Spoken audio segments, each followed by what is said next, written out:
When we are doing this, church, it's so important that we remember, let the Bible become a microscope and judge your life. See, you let the Bible judge you. Don't be afraid if you're insulted by something you read. For example, I'm going to read some verses out of the Bible. How many of you can guess where I'm reading, number one? And how many of you think that these are not a little bit humbling, these words that I'm going to read? These words are found somewhere in the Bible. Where? Submit yourselves, therefore, to God. Resist the devil, and he will flee from you. That means you've got power over the devil. James. Draw nigh to God, and he will draw nigh to you. Cleanse your hands, ye sinners, and purify your hearts, ye double-minded. Be afflicted and mourn and weep. Let your laughter be turned to mourning, and your joy to heaviness. Humble yourselves in the sight of the Lord, and he will lift you up. Where are those found? James chapter 4, beginning in verse number 7. But they're very humbling words, because if you personalize those, it's saying, look, resist Satan, and he will flee from you. Draw nigh to God, and he will draw nigh to you. Cleanse your hands, ye sinners. That's all of us. Purify your hearts, ye double-minded. That's all of us. That's not just your neighbor. It's you. It's all of us. It's me. These are good words. Let the Bible humble you. Don't be afraid to let the Bible humble you. Just let it humble you.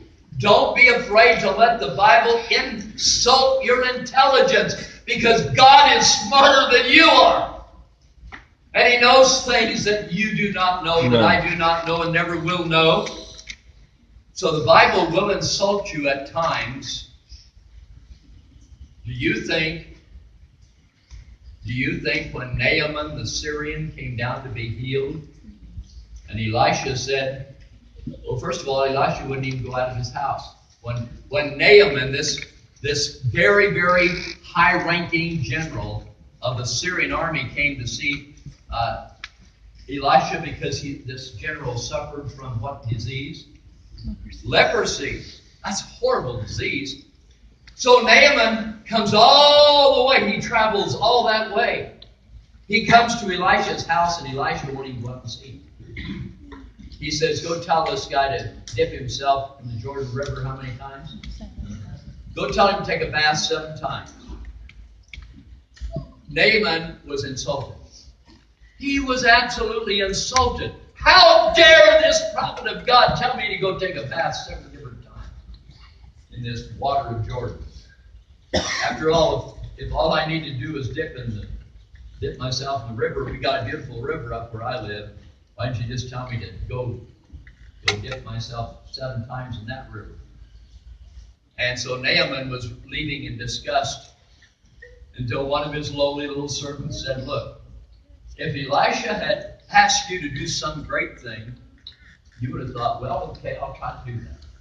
He asked you to do something very simple. Just go baptize yourself 7 times in the river Jordan, and your leprosy will disappear.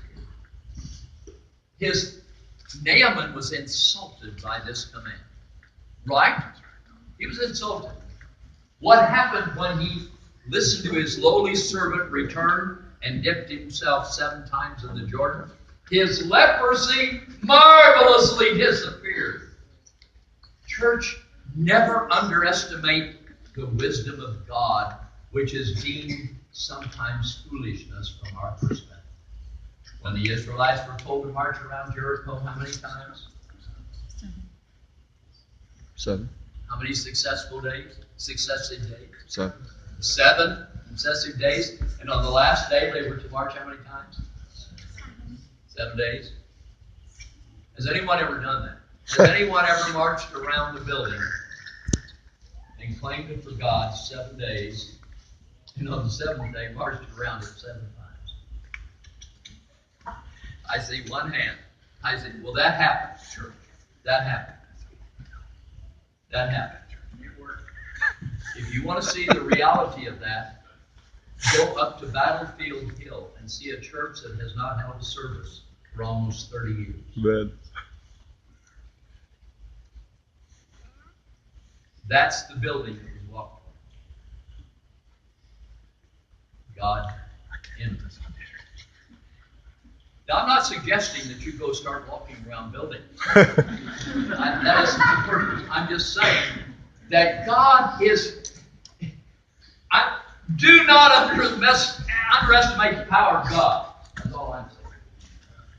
But let's move on, church, because we need to move on. Let me